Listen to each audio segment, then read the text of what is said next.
Enter the Eckrich $1 million challenge. One lucky winner will have the chance to throw for $1 million at the 2017 College Football Playoff National Championship game. No purchase necessary. Void where prohibited. Sweepstakes ends December 11th, 2016. Contest rules online. Number 1 ranked Alabama heads to Death Valley for a huge SEC showdown against LSU. Snap, fumble, Alabama's got the football. Coverage begins Saturday at 7 Eastern on ESPN Radio and the ESPN app. This is the Best of Mike and Mike podcast. Subscribe now by going to the Listen tab in the ESPN app. The Best of Mike and Mike.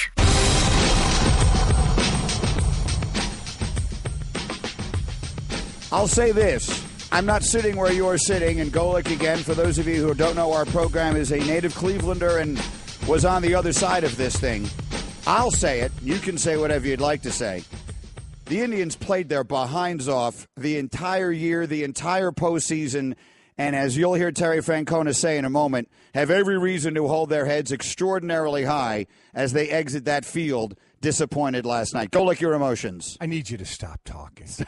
Just stop talking, okay? Go ahead. Can we just – no, I mean, seriously, stop talking. I don't want to say anything for the next 4 hours. Okay.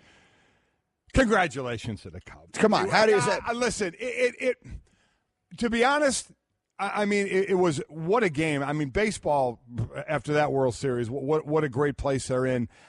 As far as that game itself, I mean, there's so many ways to go in it and talk about. But I'm not going to lie. As a Cleveland Indians fan, I felt like we were hanging by a thread the entire game. 4 pitches in, Kluber gets a home run hit by Dexter Fowler. Kluber used to strikeouts and groundouts. 8 strikeouts, and people are knocking the ball all over the place. I mean, so there was a lot of trepidation. So then it was like, just keep it close. Keep it close until Andrew Miller gets in. And Andrew Miller gets hit, though. And they kept it somewhat close. When you start breaking it down, they leave Kluber in too long. Try and get one more out of him. And the lead gets a little more before Miller comes in, but Miller got hit. I mean, so we obviously were playing catch-up. The Indians were the entire game. I tell you, one of the happiest moments as an Indians fan was when Joe Madden replaced Kyle Hendricks. Yep. I was like, dude's throwing well. Little surprised. I mean, all the pitchers out there, all of a sudden, this pitcher's been great, he's getting hit. This pitcher's been great, getting hit. Or Aroldis Chapman is physically crying in the dugout after giving up a home run. Guy getting hit. Hendricks was pitching great. He was pitching really well, and as, Smoltz kept saying, as soon as you make that move, it's all about when are you getting to Aroldis Chapman. Listen, there's so much to talk about here and so many ways to go. Overall, listen, what can I say? Congratulations to the Cubs. They were the favorites. They certainly on paper were the better team. The Indians built up a nice 3-1 lead, but as we know, I don't think there's a ton of momentum in baseball. I just think it's the next day starting pitcher. And I think last night what you saw is a lot of pitchers who, A, were either tired and fatigued, or B, got figured out over the course of the previous 6 games when in the era of you can watch so much film on them and see what's going on, and hitters prevailed. I didn't expect this score. I didn't expect 8-7. I didn't see that coming. I thought it was still going to be a low-scoring game because even if pitchers were fatigued, there was enough of them on both teams, so I thought the score would still be low. But, man, I mean, the Cubs have some great hitters. Indians do too, but the Cubs are just stacked, and they just were relentless and kept adding. I mean, the Baez, errors in this game. At one point in this game, he had 2 errors early on. At one point, his errors felt like they were in Game 5. It felt so long ago that because there was so much going on in this game. But overall, I'm very happy, what the Cleveland Indians did. I know they're going to be down, but they'll be happy, I'm sure, at some point. And some, will always, as I've always said about athletes, Greeny, they'll remember the bad more than the good. And for some of these guys, if they never get back to certainly a World Series, or even if they do and win one, they'll still remember, I wish we could have had that one when we were up 3-1. But it was a great year, and it was the Cubs' year. So all the congratulations in the world to them for what they did, and it's a great game to break down, for sure. Listen, we're going to give you a bunch of statistics this morning, but I'll start with this. In the 7 games of this World Series, the Chicago Cubs scored 27 runs, and the Cleveland Indians scored 27 runs. It came down to the 10th inning of Game 7 of the World Series, and the Cubs win it by a single run. It can't get closer than this World Series was. Yeah, and it unfortunately didn't seem that way when it was 5-1, and then it was 6-3. You know, when time is running out, and you're like, okay, you're counting the at bats left and who the Cubs have pitching, and can you scratch out some runs? And I mean, when David hits that 2-run shot to tie it up, my thought was I always felt like, the Indians we're always climbing out of a hole, but then you tie that sucker up 6-6. You're like, okay, new life, just scratch across a run, and it's the Cubs who scratch across 2, as we'll get into the game and how they did that to get themselves the win. That's what everybody's talking about. It's brought to you by O'Reilly Auto Parts, better prices every day. Kluber, untouchable, got hit. Miller, untouchable, got hit. Chapman, untouchable, got hit. I agree with you. That's a combination of 2 things. It's a combination of fatigue, and once you've been seeing the same team for 7 consecutive games, people start figuring things out on that advantage that starts with the pitcher gets shifted over to the batters. I'll say this, too, about Kluber, who was sensational and was set up to be the MVP. Going games 1, 4, and 7, if it was easy to do, it would have happened since 1968. Exactly right. So he gave up as many runs last night as he had given up the entire postseason combined. That, I think, is a combination. I think I would chalk that up more to fatigue than I would them figuring it out. And you knew it early, so you were just kind of hoping that he could pull through. As I said, he's a guy that you basically strike out or ground out. And he didn't get any strikeouts, none. No strikeouts at all, and balls were flying in the air on him, so you knew he was off. You were just hoping, hang in there, don't let a lead get too big and maybe just a little bit too long in the game. But, listen, hindsight's always going to be so many things that went on in this game where hindsight's going to be 20/20 anyway. So we just have to enjoy it for this World Series for what it was. The number 1 trending topic on Twitter right now is Theo Epstein. The only question is what hat he wears into the Hall of Fame. I obviously say that jokingly. I know he won't wear a hat. The question is now, does he try another sport? Because he obviously has done everything one can do in baseball. He ended the curse of the Bambino, and he ends the curse of the Billy Goat, and he does it in Chicago with a team that right now feels set up.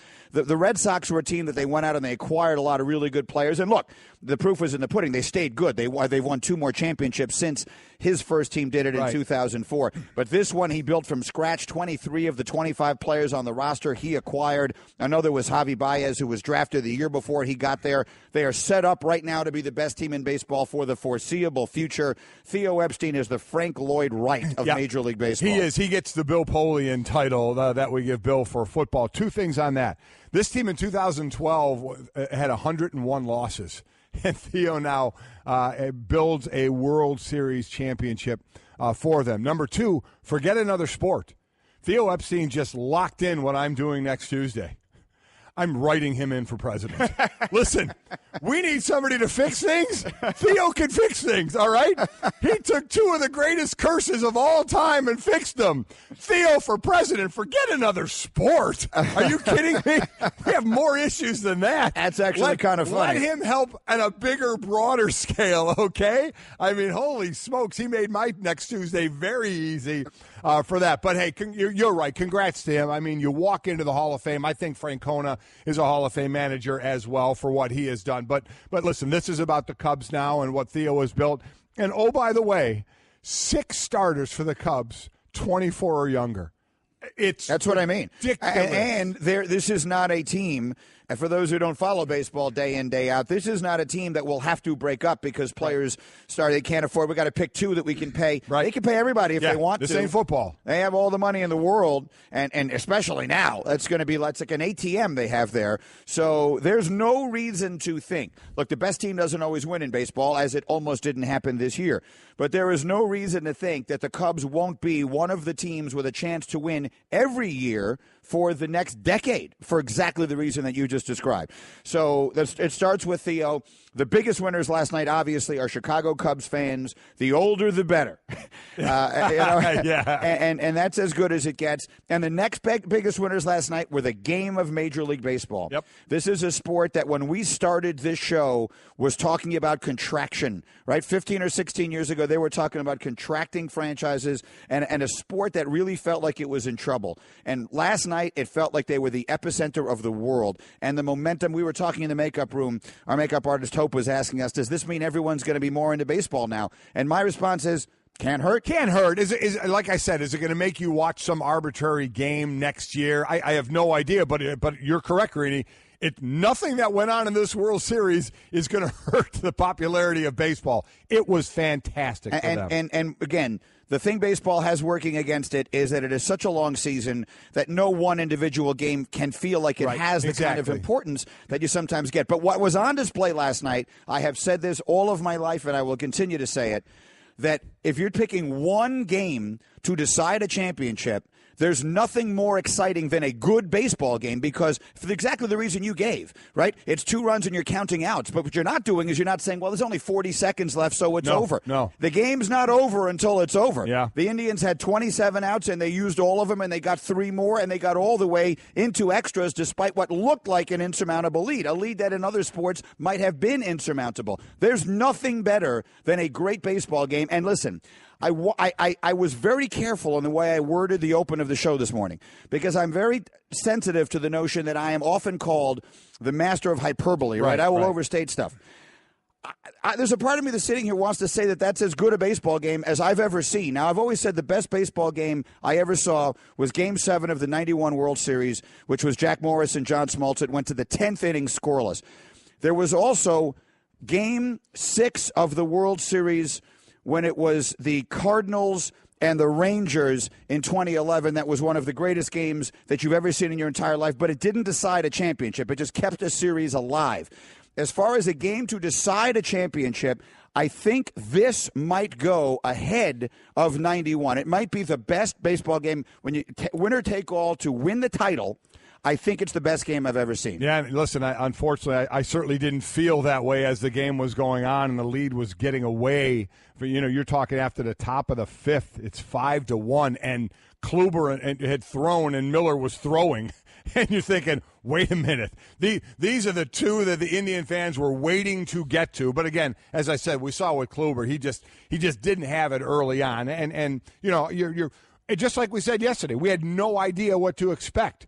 Do you expect the greatness? Do you expect closer to greatness, or unfortunately more of what you got last night? That it was a tall task to ask. But as an Indians fan, you go through Kluber and you're in the midst of Miller, and you've given up. You're down 5-1 before you put a couple on the board at the bottom of the 5th, and you're like, wow, okay. But then as I said, you want to talk about new life. We play the "It's Alive" thing here all the time. Man, that was it. Davis with that 2-run shot. I'm like, are you line drive just inside the left foul pole? You're thinking, oh, my God, we're alive. And everything that's happened right now, we're not back even and have a chance again. It was a great feeling. Unfortunately, it didn't last all that long. And unfortunately, for somebody who had to get up really early, I didn't really need the rain delay. The LeBron flexing. Oh, my gosh, yeah. But that's another part of it. I mean, there was so much drama. Yeah, there was. The 108 years on one side, the Cleveland, the whole thing, whether it's the Rocky Calavito curse and then the Cavs coming from 3-1 down and now the potential of going 3-1 the other way, and the fact that LeBron and all those guys are in the skybox there, it just adds to it. It does. There was so much drama, and even the rain delay adds to the drama. It's as dramatic a night as you could ever possibly get. Mike and Mike presented by Progressive Insurance. In November, Progressive will give away over 100 vehicles to veterans in need as part of its Keys to Progress program, giving thanks for the freedom they've given us. To learn more, go to progressive.com/keys to progress. The one thing I wasn't too ecstatic about, and I don't know how how it's all split up, though, or how it happens, but there were way too many Cub fans in that building last night. That's you know what? I got two words for you. The first one is stub, and the second one is hub. Yeah, they actually brought out a graphic during the game. There were 110 private planes trying to leave Cleveland after that game was over. Yeah, the percentage they were talking about on StubHub of what was being paid and what type of fans they were going to. But yeah, I wasn't overly enthralled in that. If the Cubs were making a play and it was sounding, I'm like, wait a minute, that cheering sounds a little too loud, for being in our building. But it sounded almost like it had the feel from a crowd standpoint, and baseball doesn't have this, but it almost had the feel of a Super Bowl like or something. Like a split where crowd. You never know which side the fans are going to be rooting for. All right, let's start hearing from some of those. Ben Zobrist, for those who didn't step and watch it, was the MVP. He hit .357 in the World Series. He drives in the go-ahead run in the 10th. He's also the fourth player to win back-to-back World Series in two different leagues, playing for two different teams. Yeah. Bear in mind, he was on the Royals last year, and Theo and particularly Joe Madden identified him during the offseason as a guy they wanted to bring in with all these kids, 25 and under, as you pointed out, a veteran who's a winning kind of player, and he certainly did. Ben Zobrist, these are the players to win back-to-back World Series in different leagues with different teams, obviously. Ben Zobrist this year. Jake Peavy did it in 2013 and 14. Don Gullett did it in the late 70s as a Red and then as a Yankee. And Moose Skowron did it in the early 60s as a Yankee and then as a Dodger. That's it. That's what I'm talking about. How about that? Zobrist, every time he came up, I got, because he puts a bat on the ball. Every single time. Really incredible. Deserver to the MVP. And how about living life right? You win the World Series last year, change teams, and win it again. I mean, listen, he's such a likable. The people in Chicago know he rides his bike to the ballpark. Yeah, I mean, listen, young goods, good. Like I said, bring in older guys to help to mix in veterans with the younger guys. But what he did, Schwarber still, what 3 hits last night. What he did, just being added obviously to the roster. He was the big story early on, and then that kind of went away in the 3 games in Chicago, but came back. Bryant, I put what Chris Bryant did to. And that's why I asked you before, Game 6 of Oklahoma City and Golden State. Yeah. When they needed that win, it was Klay Thompson. Yes. Klay Thompson had that monster game. And that's what Chris Bryant did when they needed the wins to get back to Cleveland. He was that guy. Because when they got to Cleveland, it wasn't fan, but it was better when he was in. I had the numbers in front of me, and I'll get them again on just what Chris Bryant in games 5 and 6. He was 5 of 8, 2 home runs, a couple of RBIs, and 3 runs scored. So he was that catalyst in those games they needed to get it back to Cleveland again. And that's what it reminded me of, Klay Thompson kind of saving that series and taking it to a Game 7 so for his teammates to help them win, to 100%. Move on to the I remember saying that night that Klay Thompson that night played as well as I'd ever seen anyone play in my entire life. He made some of the most ridiculous shots ever that night. Chris Bryant, the Cubs have a lot of really great young players. Yeah. He's the best. Yes, he is. He's the best of them. Mm-hmm. And if you're projecting out what you would see in someone's career, is the Rookie of the Year last year. He's going to be the National League MVP this year. Was he 24 years old? I think he's 24. It's ridiculous. And, he's the best. He's also, according to my daughter, better looking than Zac Efron. Well, better looking than Zac Efron. So, and that is the highest praise. I'm a man who lives in a house where we have a picture of Zac Efron on the wall, because we met him at Letterman, that I regularly have to wipe lip gloss off of because Nikki's friends come over and they kiss the Zac Efron picture. Yep. He is better looking than Zac Efron. So you want to talk about having it made. So is the order least to most NL MVP, World Series ring, better looking than Zac Efron? Well, listen, if you could be any one of those things, wouldn't you pick better looking than Zac Efron? You're saying he's the best one, and there's another youngster in Addison Russell had 9 RBIs in the World Series. I mean, and the hilarious thing is the storyline of Addison Russell was that he couldn't hit his head out of a paper bag through the entire playoffs. Yep. And then all of a sudden he winds up driving in more runs in the World Series than Mickey Mantle did at the age of 22. Yeah. 6 of them coming obviously in Game 6 on a grand slam, and then the routine fly ball to right field that doesn't get caught. But okay, let's hear from some of those who are involved. And as the morning, look, there's so much to be said, and the good news is we have 4 hours to say it, and we'll hear from you all morning long. 1-800-Flowers.com Twitter feed, tweet at us, and we'll be reading them all morning long for you. Let's start with Joe Madden, and I'll tell you what, this was one of the first thoughts I had. I had a chance to see Rob Manfred and Bud Selig Friday night at Wrigley when I was at the game. I went over to their suite and I just chatted with them for 10 minutes. And you could just tell who could be happier than those guys were with everything that was happening in this series. Mm-hmm. And then when the Cubs go down 3-1, you're thinking, oh, no, just what they don't need is this series to go quickly. Now, instead, they wind up with one of the most dramatic Game 7s ever. This was a great night and a great week for the game of baseball, and Joe Maddon was talking about that last night. It could not have been a more entertaining, difficult series to win. And I think beyond all that, I want to believe, and I do believe this is good for our game. Moving forward, that if we're attempting to seize young fans and not just to play the game but to be fans of the game, you cannot be more entertained than you were over these last 7 games. It's incredible. Of course, I would say that because we won, or I'm not saying that just because we won, because it's just true. Listen, I don't know one negative thing you can say about this World Series in the context of what it did for baseball. I mean, it was fantastic. The storylines from the two teams, especially the Cubs. And then, them such a heavy favorite and down 3-1, having to come back. I mean, and then doing it. So, yeah, this is monster for baseball, for a sport. What did they say in the stadiums? The average age was 56 years old. I mean, for a game that needs to get younger. Now, I don't know how much this we'll see of as you said, correctly said, it can't hurt. Can't hurt. We'll see what numbers say. The ratings are going to speak for themselves. I can't wait to get that this morning. But going forward, over under 40 million people.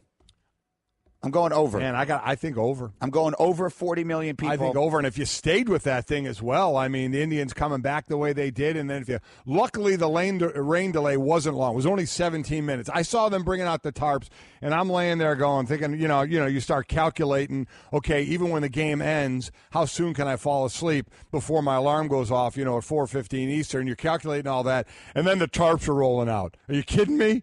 I almost went and got a beer out of the fridge at that point. Said, oh, well, I'm up for the night. The best of Mike and Mike. Let's bring in Buster Olney, again, our baseball buddy who's live in Cleveland with us. And, Buster, you've been covering baseball a long time, and you've been loving the sport even longer than that. I'm always hesitant to say big things because I feel like people accuse me of being the master of hyperbole, so I'll just ask you the question, is that the best baseball game you've ever been to? It's without a doubt, the most memorable game that I've ever been to. And I think that given the context of everything that was going on, it was the best game that I've ever been to, I've ever seen. I think it's the game that people are probably going to remember more than any other in the history of baseball because of all the attention on these two teams, because of everything that was going on, and because of we always talk about twists and turns that happen during a baseball game. How about a game built of switchbacks? Back and forth to the point that, Jason Hayward felt compelled to call his teammates together before they started that 10th inning after the rain delay and say, look, let's forget everything that happened before this and just focus on what's going ahead. And then after the game was over, I think there was a new record set for tearful interviews, between Joe Maddon and David Ross and Bill Murray and so many people so touched by what happened. So many storylines in this from Kluber, 4 pitches in, giving up a home run, to Miller giving up a home run and a couple of runs, to Chapman giving up a couple of runs and a home run. Some things maybe we didn't see coming. So from a storyline standpoint, either positive or negatively, which one stuck out to you the most? Well, and this is something, I don't know if you guys got a chance to see Bill Murray's interview on SportsCenter after the game, but in his, dreamy and maybe a little drunken meandering that he was doing, he said something really, really smart, that today everybody who saw that game should go back and take time to look at what happened during the course of the game, because there were so many turns and twists. Look, at the beginning of the game, the fact that the Cubs jumped on Corey Kluber, who hadn't allowed a run at home in the postseason, to when the Cubs are ahead and Joe Maddon deciding to take out Kyle Hendricks, who was dealing after only 62 pitches, to bring in John Lester, who was working on short rest. And what happens? Immediately the Indians scored 2 runs. The worst fears manifested for the Cubs. And then Rajai Davis, hitting the game-tying 2-run homer off Aroldis Chapman, because what happened in Game 6? Aroldis Chapman probably pitched more than Maddon might have anticipated. He probably didn't make the best decision in Game 6, and it cost them at that point.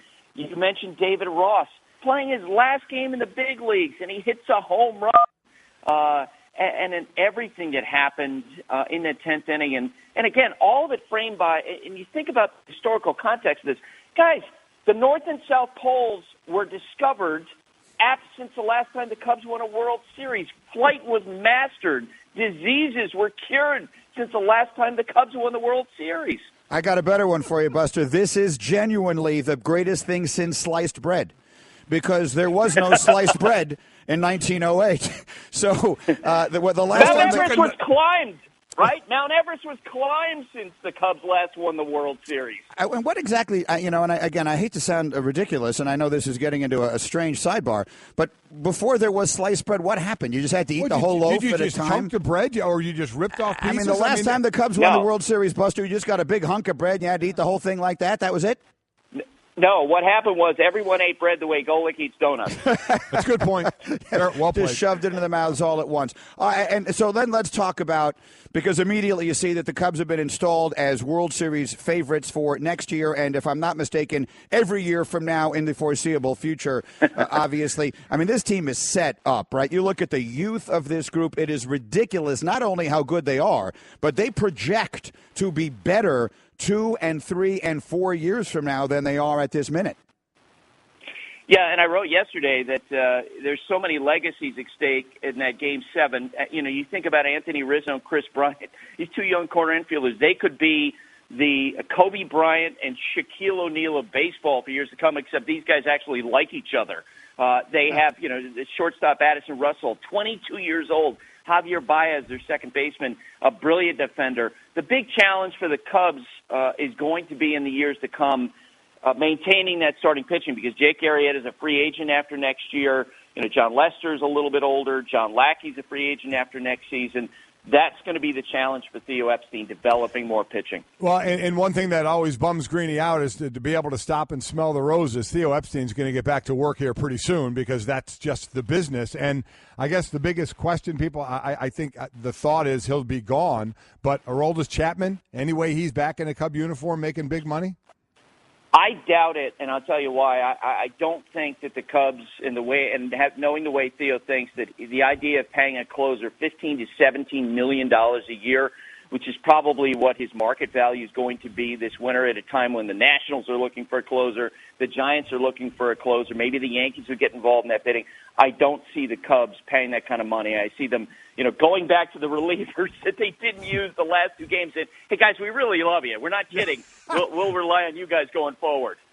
Mike and Mike, Buster Olney is with us on the Shell Pennzoil Performance Line, taking synthetic motor oil performance to a whole new level. Make the switch to Pennzoil Synthetics today. Let's not forget the other team in this series, the Cleveland Indians, who had an unbelievable year, suffered terrible injuries at the worst possible time late in the season, overcame that to sweep the Red Sox, to beat the stuffing out of a very good Toronto team, and then take this Cubs team to extra innings in Game 7. What do we say about Terry Francona and the Indians this morning?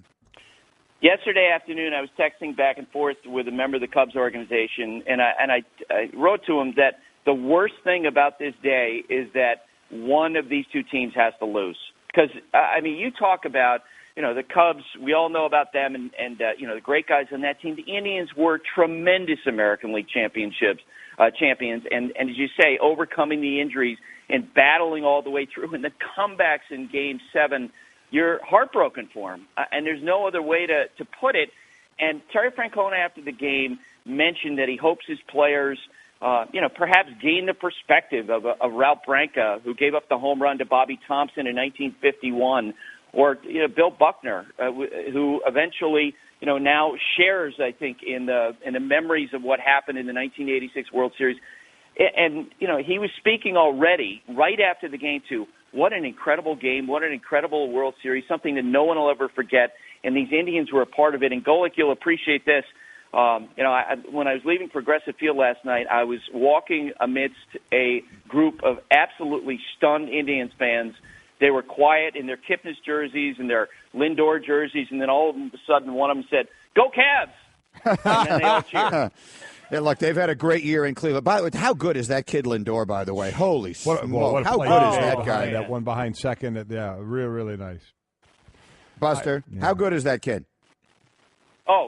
He's, we look at, the best thing about baseball right now is that they have all these great young leaders. And Francisco Lindor is going to be someone we're going to be talking about for the next 10 years. And, a lot of times we see young players, even in this World Series, Javier Baez and Wilson Contreras seemingly, overcome by the adrenaline of the moment.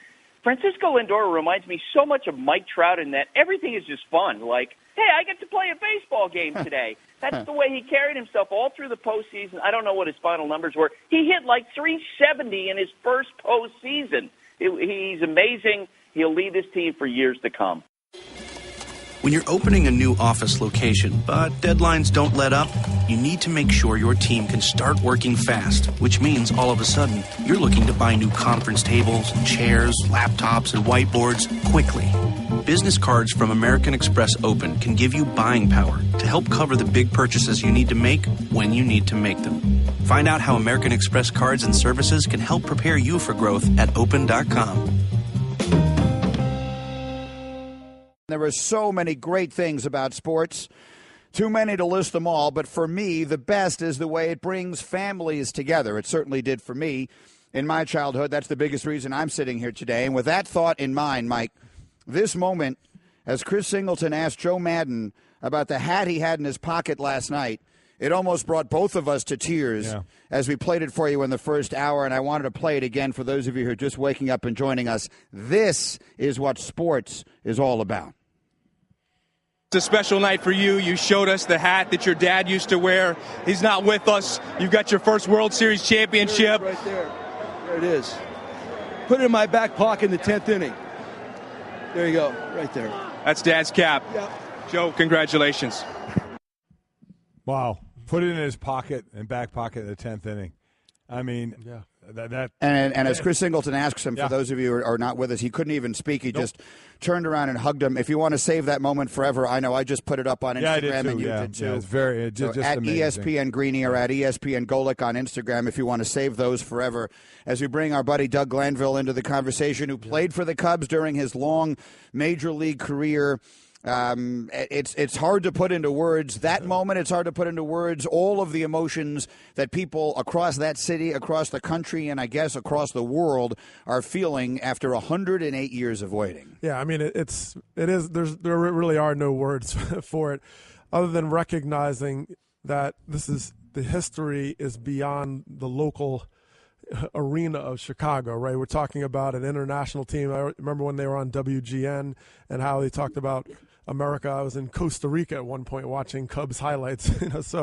So the span is huge already just on the footprint, but it's also about everybody coming together and recognizing that whenever you have a team that's had futility on the championship level, we all start to relate on some level. You want to believe we could all win regardless. And whether it's the Columbia Lions football team or, whether Prairie View, it starts to get to a point where you ask questions about the fairness of sport.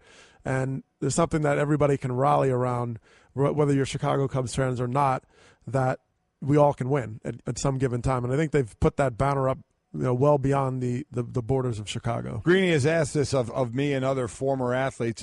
Now, I was never in a Super Bowl, but just speaking as a former athlete, in a situation like this for the Cleveland Indian players, do they ever get over this? No, you don't ever get over it. I mean, maybe if you win next year, but there, helps. but every year when the season ended, players, we'd all give each other hugs and thank each other because we knew there's probably 8 or 9 guys you were never going to play with again or ever see again. I mean, that's how transient and how much change there are around the game. So I think you recognize that there's a moment you're trying to capture. And, I was on the 2003 team, so that never leaves me. I mean, it was a great year, and it was the only time I ever personally made the postseason. But you're always, at that place where, we fell short. We were Game 7 NLCS, and obviously a lot of things just sort of went the wrong way. And for the Cubs now, it does put a little bit of a bookend for a Cubs player who had a career there. But you always know that, wow, what it could have been. And so many fans have the institutional knowledge and experience that really transcend what a player goes through. It's finite as a player because I got there in 91. I was drafted. I didn't really understand all of it. And then you look at these generations of families that are now trying to pass this on, and they finally can cross over into the win column. And that's huge for the last 110 years of baseball history. 2003 Cubs is the team that Doug is talking about. For those unaware, that's the Bartman year. That's the year that they had the 3-1 lead. You had the 3-1 lead over the Marlins in the NLCS, and it slipped away.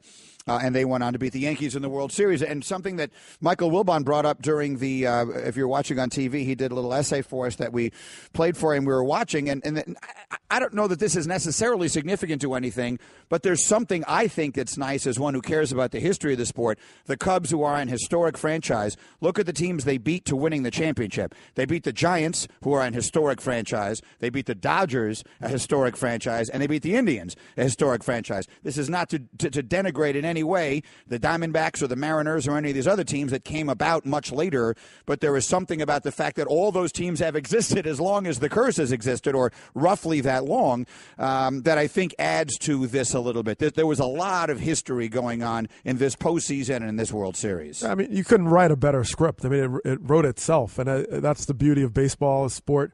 But, you think about New York, right? The New York Giants and Brooklyn Dodgers, that history, whether it's Willie Mays or Jackie Robinson, all these legends that came through those organizations.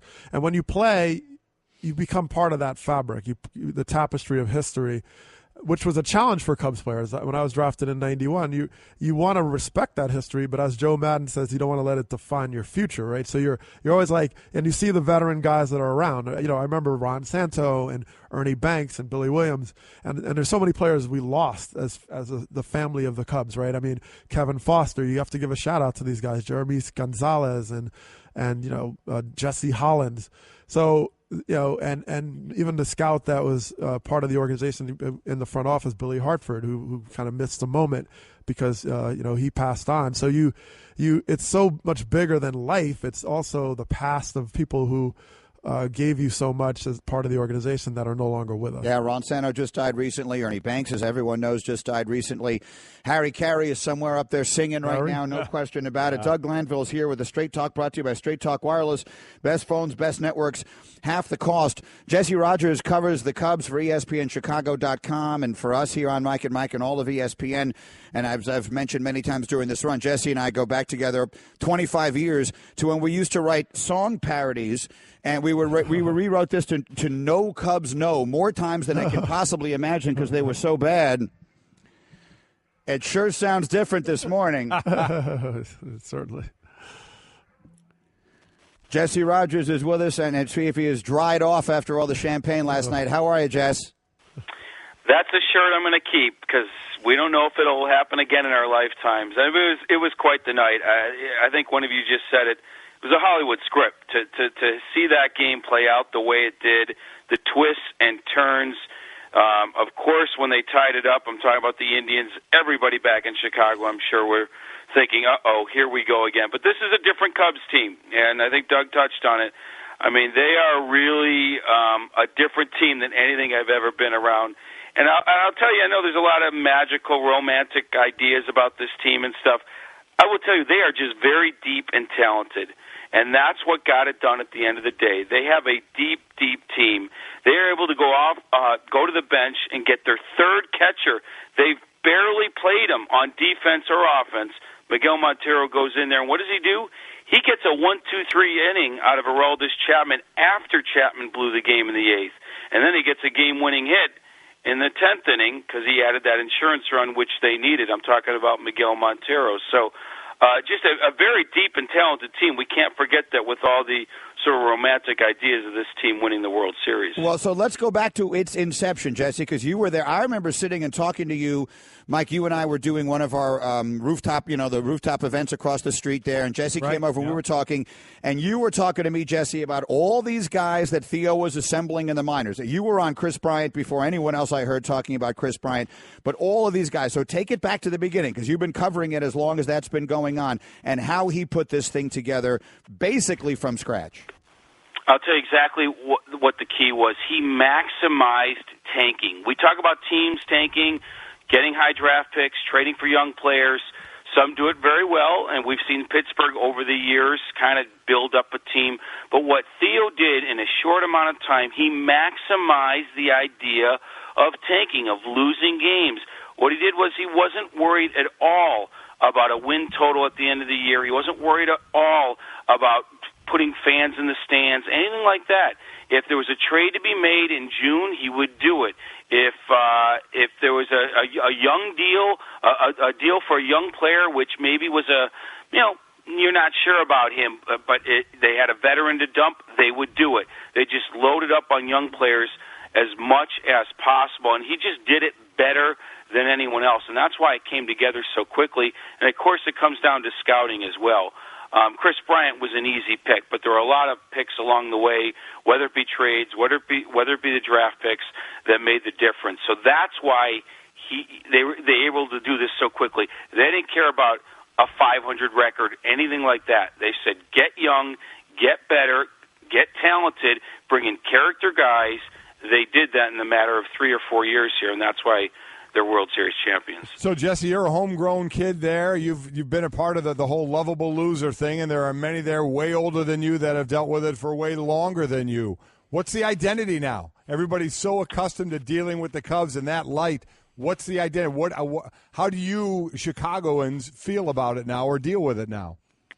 Well, I'll tell you what, it's interesting because if this was a one-year wonder, I think everybody would just be partying for a week and just, okay, that's it. I've seen it all, right? But I think there's going to be a narrative that changes here, and that what I'm talking about is a pride about it now, because and even Joe Madden mentioned it last night.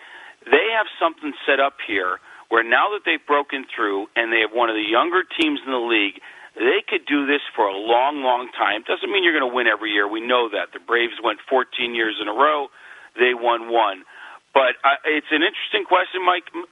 I think the narrative and the storyline changes now. There's going to be a pride about being a Chicago Cub fan, where in the past we were almost prideful of the lovable loser tag, right?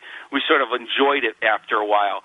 But I think it's going to turn. They're going to enjoy sort of being on top of the mountain.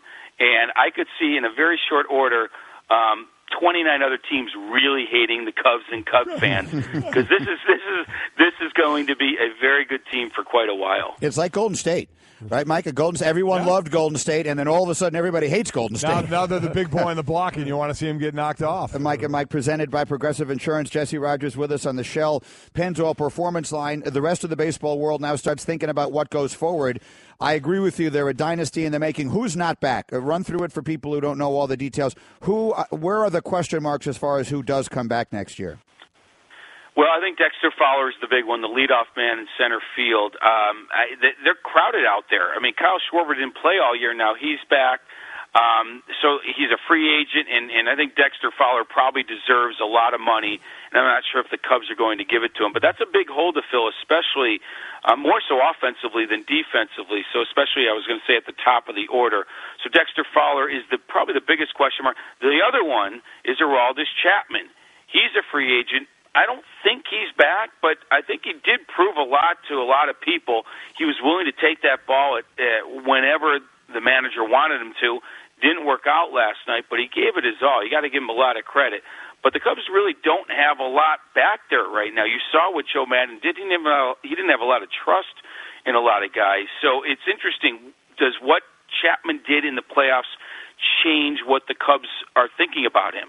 Would they offer him some big money? I still don't think that's the case. So they're going to have to replace the closer, most likely, replace the leadoff man. Those are two important ones. And I will tell you, within a year, they're going to have to find some starting pitching. Jake Arrieta is going to be free agent. Jason Hamill he didn't make the playoff roster. He has an option they may or may not pick up. We know John Lester is going to be there. John Lackey has one more year left.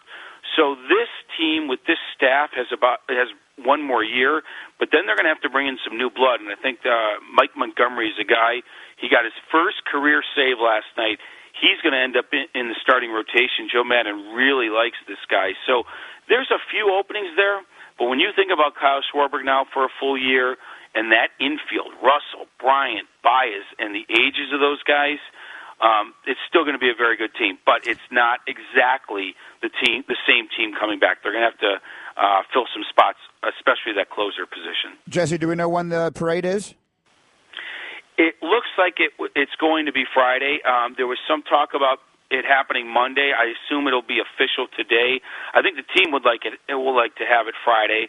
The GM meetings begin next week, of course, and to keep players around after such a long season, a lot of them want to go on vacation and the such. So it'll become official today. I think it'll be Friday unless the logistics are just too quick, and in that case, it'll be Monday. All right, Jesse, well done, unbelievable. It was fun to follow this thing with you. Good to talk to you again. Get some sleep. We'll see you soon. Okay, guys, take care. Thanks, right, Jesse Rogers with us, who covers the Cubs, and he's from Northbrook. He's a crazy fan of all the Chicago sports teams all his life, so he's holding it together. I think it's a great point, though, he makes about winning it, Doug, after so many years, and because I know people in Boston talked about this. What's the identity, after you get that win of the course? It's certainly something you want to deal with and see how you're going to handle it. I'm not meaning it in a negative way, but I do think there is a difference if you're built for a one-year wonder type of thing or built like the Cubs are to where you are going to be the favorite for years to come. And you think about what Theo Epstein was able to do. He made a promise, and his promise was based on the idea like, I'm going to be transparent. And he said, look, we're not going to be good for a while. But when we do become good, we're going to stay good. And so he has to live up to that to a certain degree. I mean, look, they're going to have the key to the city for eternity, but there's a reality that he's getting back to work. And those are big decisions. I mean, Dexter Fowler, is Almora Jr. ready? Are they going to be able to go with Rondon in the back end of the bullpen? And as we saw the sliver of difference between these teams, that one player can make the difference of winning that World Series and losing that World Series. So, but look, the euphoria of Chicago and that championship is going to endure. But what the moves they make will determine if they're going to be able to sustain it for a long period of time. Yeah, great fun, no question about it. Doug Glanville is in our studio again and played for the Cubs a lot during his career, was on the 2003 team that came so close. So because I like the fact that you're sort of a bigger picture thinker. Let's talk about the concept of tanking. Yeah. Tanking, Golick, is something we've talked about and bemoaned on this show forever. Yeah.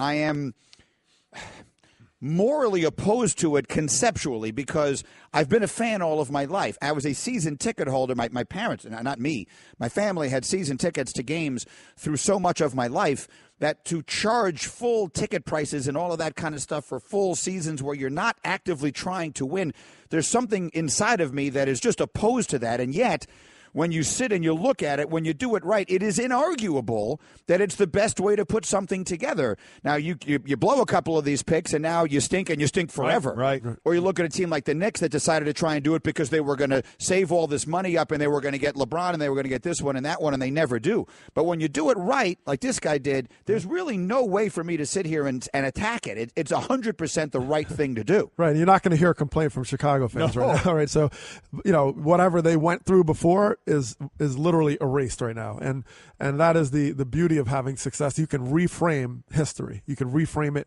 and say, okay, that's why I went through those things, right?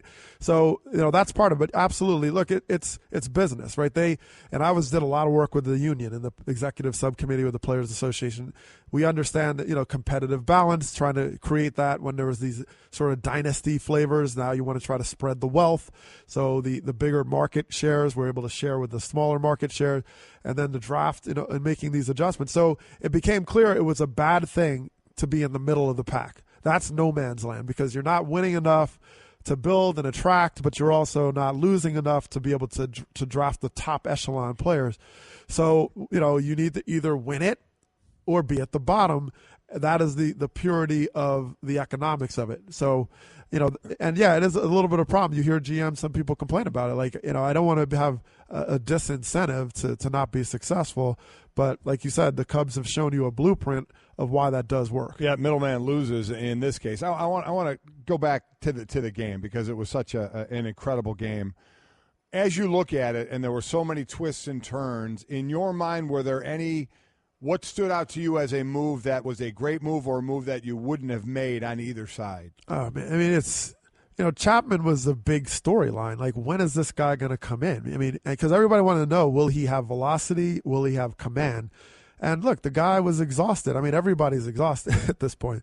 So that was, and I felt it started Game 6 with the fact that he went out in the ninth inning. And Joe Madden kind of admitted that it was a mistake. He was blindsided because he's like, wait a minute, if they score, there's a deficit where we don't need him. So that was, to me, the big storyline, but it also showed how teams pick each other up. I mean, they were like, okay, he struggled, but they found a way to recover, sort of almost picking him up on his behalf. So, but I was really interested in the defense and base running, which was kind of a strength of both teams. That was a little bit sloppy, right? The feed, whether it was the Indians' routes in the outfield. I mean, there were some defensive struggles, a little base running, over aggressive. So they were able to right the ship, but they both were making mistakes, and I'm sure it was an exhausting time. But there was no doubt that was uncharacteristic of both teams. The best of Mike and Mike. Booney, you have participated in some of the greatest games of all time. You had a home run that won Game 7 of one of the greatest league championship series of all time in extra innings. So you've been out there for all of that. Can you describe what it's like as a player when a game like that is going on? How aware are you of the magnitude of it while you are actually in the middle of playing it? I think you're aware of it. I think once the game starts, you're in the throes of things. So, you're in the ebb and flow of the game, and you're as much as you can living in the moment. Leading up to a game like that, that's starting at 8:00 at night. I think the hardest part is the entire day leading up and the anxiety that goes with it. I find the game, and I think for a lot of those guys, to be a bit of a sanctuary of, okay, once you get going, it's a much better place to be when you're in the game and playing, but you're certainly aware of the magnitude and just the sheer noise of the place last night at Progressive Field.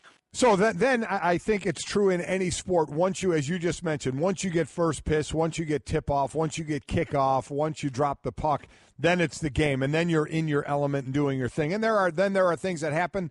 So obviously, in baseball, we know there are rain delays, but now it's Game 7 of the World Series. You're into the flow of the game, and you do get a rain delay. Talk about that from the player's perspective on what that could do. Yeah, I mean, the good thing about last night and that rain delay is, first of all, it was short, so that helped. But I think the fact that you at least got through a complete inning, so, it at least gave you a chance to take a breath. And as baseball players, you're used to, on some level, that happening from time to time. So it's not foreign. It's not, it's not something that's so weird to you. And the fact that they got it going so quickly, you didn't have a chance to really go and sit and chew on it and allow that anxiety to build. I mean, they basically went back in the clubhouse. They talked about Jason Hayward gathering those guys. So the focus remained a hyper focus. And then, 10 minutes later, you're walking back on the field to try and go out and win that championship. And I think it helped that it was a fresh inning that was getting ready to begin. Mike, Aaron Boone did the game on ESPN Radio. Let's actually go through the game here because all of the bigger picture stuff is great. But let's do the game. Let's start with Corey Kluber, who was untouchable or practically unhittable in his first two starts of this series. There are two factors going in last night. There's fatigue, back-to-back performances on short rest, and there's also the fact that you're facing guys who have now seen you for a third time in the span of 8 days. Which of those do you think was the bigger factor in the Cubs' ability to get to him last night? I think the fact that it was the third game for Kluber and back-to-back now on short rest. And I think it showed up a little bit. I thought the stuff was good, the velocity that was there. But I've always said this, when a guy is fatigued or tired or even injured, and not even suggesting that Corey was injured, it doesn't show up in stuff. It doesn't show up in velocity. It shows up in command. And, even in Game 4, he wasn't as dominant and as great as he was in Game 1, but was still very good. And last night, he just was a different pitcher command-wise. He didn't throw his breaking ball, which is a put-away pitch for him. you weren't seeing the strikeouts, and it had nothing to do with velocity or how the ball was coming out or anything. It simply had to do with not locating. And one of the hallmarks of the Chicago Cubs, and we saw them the last few days, finally as a group, their offense started to click a little bit. But one of the hallmarks is they have so many guys that you really have to bear down on because they have control of the strike zone. They will force you into the strike zone. And last night they got enough mistakes, starting with Fowler to kick off the game, that they were able to really take advantage and get him out of there early. So as far as when Miller came in, Miller was rested. Was that more indicative of seeing him over and over again? Miller gives up 4 hits and a couple of runs, including a home run. I think that certainly helped, but he wasn't sharp. I mean, from the get-go. And it was similar to, I believe, Miller in Game 1 wasn't as sharp. And they had quality at bats. When Miller's on top of his game, like he was when he came in Game 3, and it was just, you just had that feeling. I mean, just watching good hitters that he's completely dominating. Last night and in Game 1, that wasn't the case.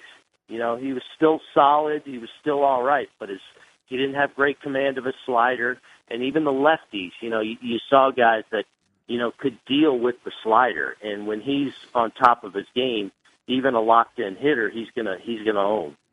Mike, Aaron Boone did the game last night. Were you surprised that Joe Madden took Kyle Hendricks out of that game when he did? I wasn't surprised. I disagreed with it. I thought at times, this postseason that Joe had too quick a hook. I understand, obviously, last night's a different animal in that you've got John Lester available. So whereas I think we saw Joe not really having a lot of faith in his setup for much of the month of October. Last night was different in that he had Lester. But I found that Kyle Hendricks, after having a rough third inning, probably the roughest inning we've seen him have the whole second half of the season, and certainly in the postseason, where the Indians got to him and almost added on even more with the line out by Napoli. In the 4th inning, he cruised, and I thought really found his rhythm. In the 5th inning, I thought he picked up right where he left off in the 4th inning, and even though he walked that guy, he probably had him struck out on the pitch before that he didn't get the call. So, yeah, I was a little surprised, especially when the pitch count was so low because, I've watched Kyle Hendricks all year, and he's hard to hit, and he induces a lot of weak contact, and I felt like he was finally finding that rhythm. And I thought you could have absolutely at least waited and allowed him to get through that inning and maybe even gone a little bit further with him. There was a play, and Smoltz talked about it last night that I thought was really interesting, and it turned out, to prove beneficial for the Cubs. In the 10th inning, when Schwarber gets on, Almora pinch runs for him, and Bryan sends one to the wall. And most of the time, you see the guy, that guy on first right around second base. I thought that ball was going off the wall, and then he's in a position to go all the way around and score. But as it's carrying, he goes back to first and tags up to go to second base, put himself in scoring position, and he eventually does score. Smoltz said 7 to 10 guys aren't doing that. They're going to be basically on second base waiting to see if it hits the wall or not. To you, how big a moment was that? And put it kind of in perspective of the norm in that situation. Yeah, I think 7 out of 10 is probably a little light. I'd like to think, that you do that the way Almora did it. And, for any player, but especially for a young player that's pinch running in that situation, and Almora is not by any means not a fast base runner, but watching the replay of how he reacted to that play was perfect. He gets his secondary lead. He calmly gets out a couple shuffle steps, turns the right way, and then you can just see at some point he realizes that ball is staying in the ballpark, and just kind of calmly, efficiently, but quickly gets back to first base and plays with zero fear, saying this is the correct play, and I'm going to roll out. And he gets into scoring position, and then that puts the other wheels in motion where you have to where you put on Rizzo and set the stage for Zobrist. But yeah, that's one of those just not talked about a lot, subtle, outstanding baseball games played by a young, fundamentally sound player. Mike and Mike, presented by Progressive Insurance. In November, Progressive is giving thanks for our military service men and women by donating over 100 vehicles to veterans in need through its Keys to Progress program. You can learn more by going to progressive.com/Keys to Progress.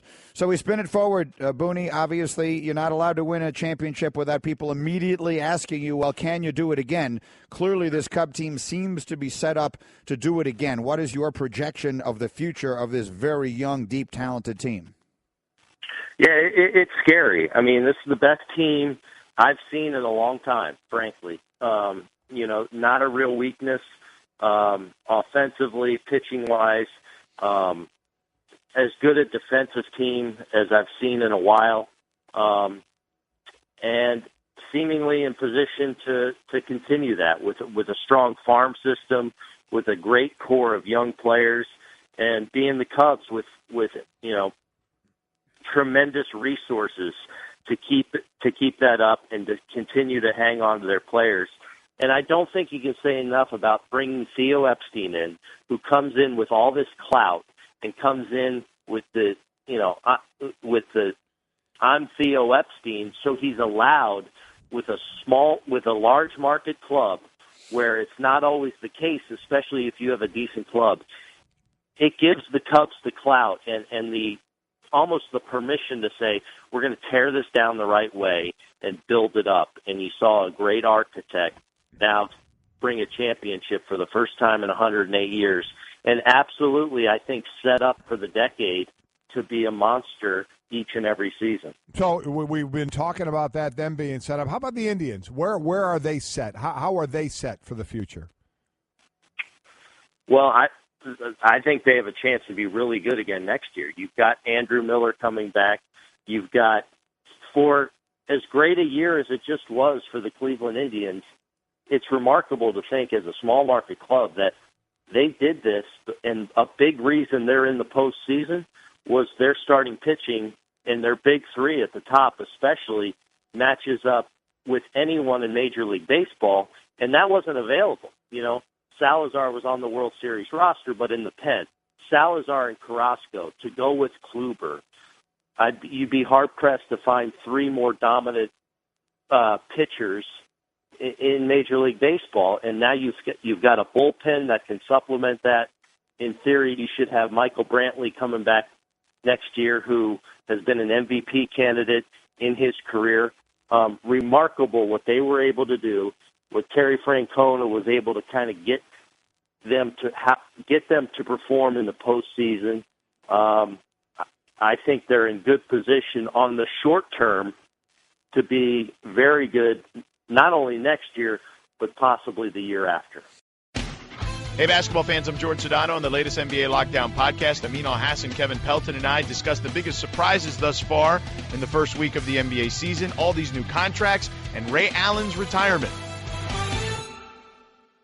I'd love you to break down, if you could, the performances of the three different pitchers who were so good in these playoffs and all of whom got hit last night. Kluber, Miller, and Chapman. Each individually, what did you see as the cause of their inability to do last night what they've done throughout this postseason? Well, I mean, first of all, it just reminds you how great those three pitchers are, but it reminds you that it is a human game.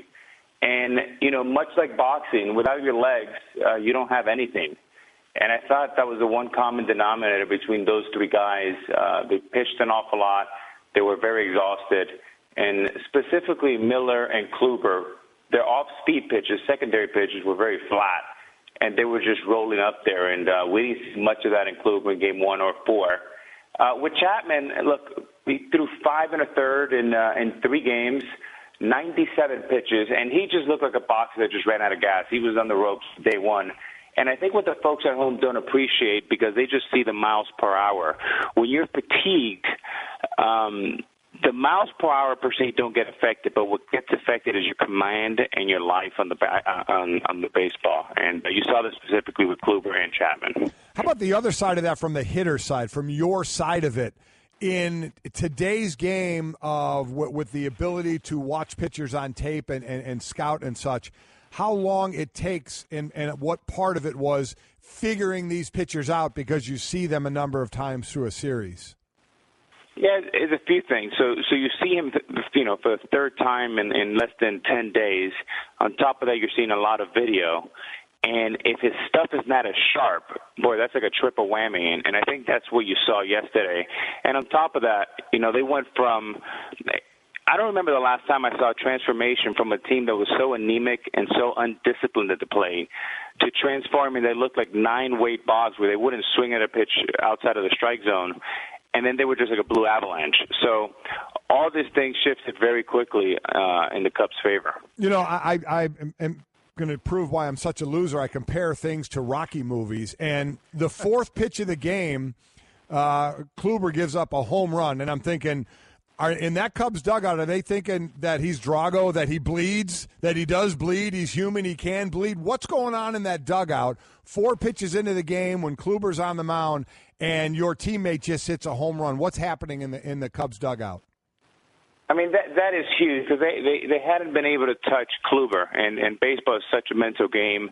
And, you go back to the 91 series with Jack Morris and John Smoltz, and they're throwing bullets up there for over 20 innings. So the fact that in the fourth pitch you're able to do more than you already did in Game 1 and Game 4, boy, that is a huge lift. And Bector Fowler just had a signature game for him in his career. Mike and Alex Rodriguez with us again as we go deep into the game, and then we'll go bigger picture with it. Were you surprised that Joe Madden took Kyle Schwarber out of the game? Not Kyle Schwarber, excuse me, Kyle Hendricks out of the game when he did? I was shocked. And, if you like second guessing or first guessing, this is a baseball delight because there was so many twists and turns. But that for me was one of them because, the one thing about baseball is you want to stay out of the way. You want to let the river flow. And the river was flowing just beautifully while Kyle Hendricks was throwing the baseball.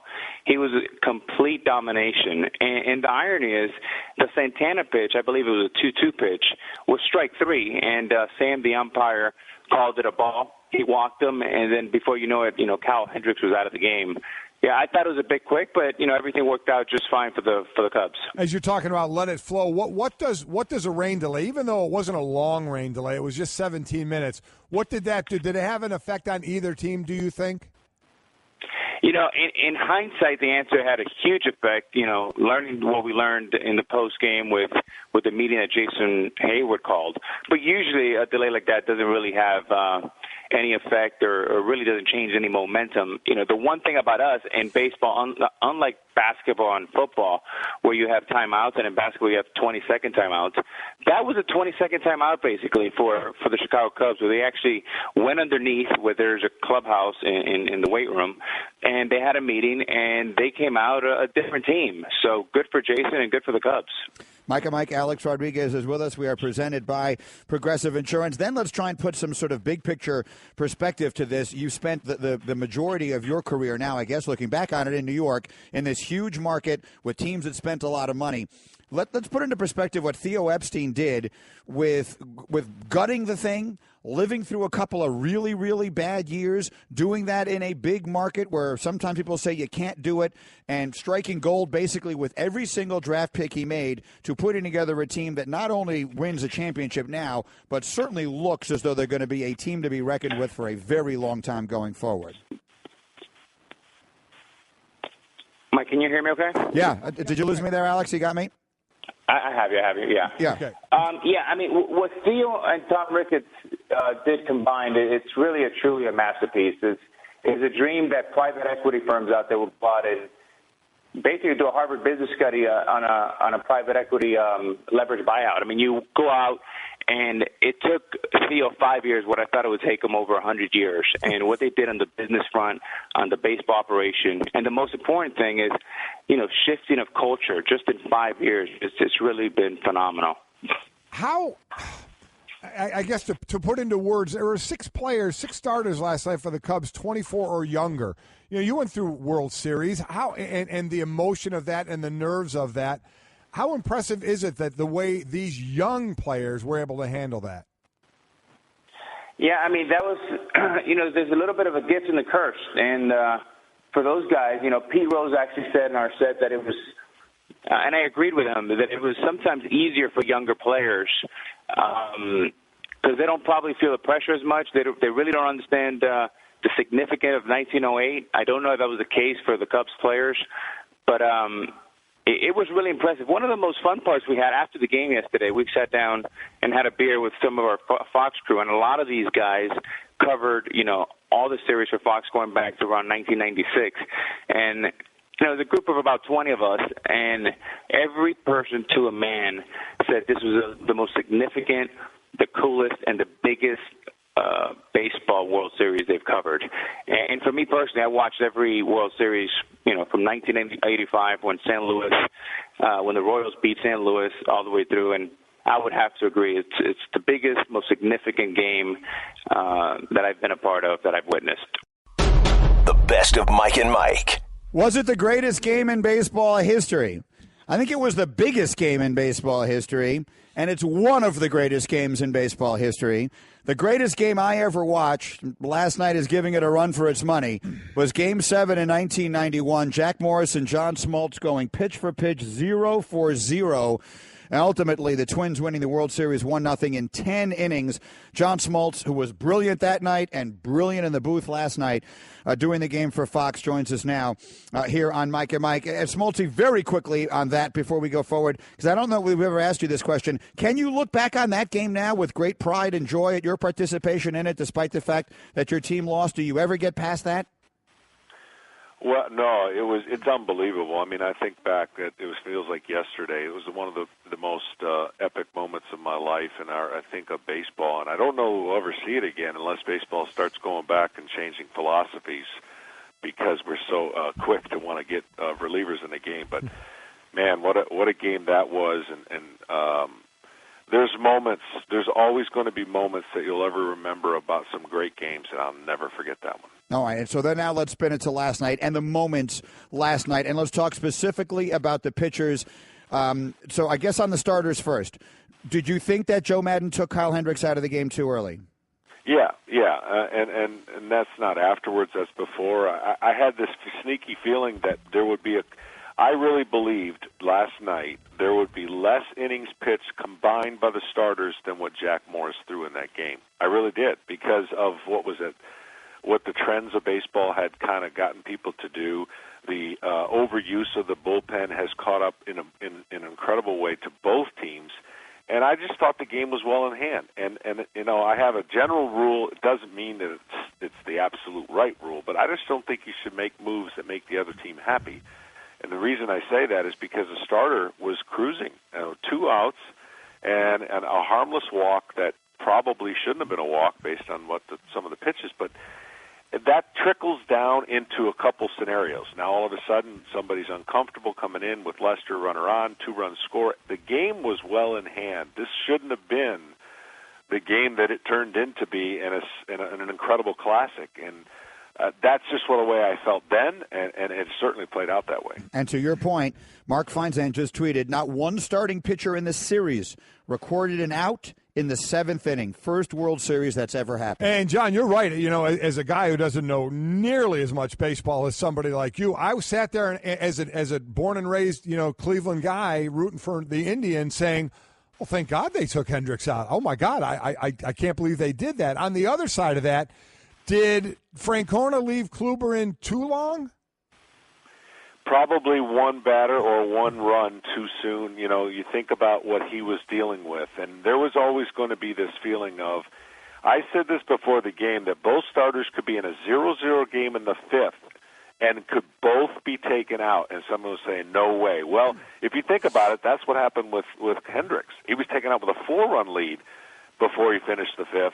And for Kluber, he just didn't have his best stuff. It's the first time ever in his 140 appearances he'd never struck out a guy. His stuff was a little less than crisp, and credit the Cubs. They made incredible adjustments against Kluber, and he was having to face them 3 times. Look, at the end of the day, the Cleveland Indians had a great scenario working. They beat Boston in 3 games. They beat Toronto in 5, and they were headed to beat the Chicago Cubs in 5. For a team that's short on their starters, 3 incredible weapons in their bullpen, the way this game turns for them in the series is it goes to 7, and they exhaust options that they just didn't have. The depth of the Cubs ultimately won this series. The Cubs were, a better baseball team, but not by much. And I think for Terry Francona, his hands were a little bit tied on when and how quickly do you get in a guy that has been really good.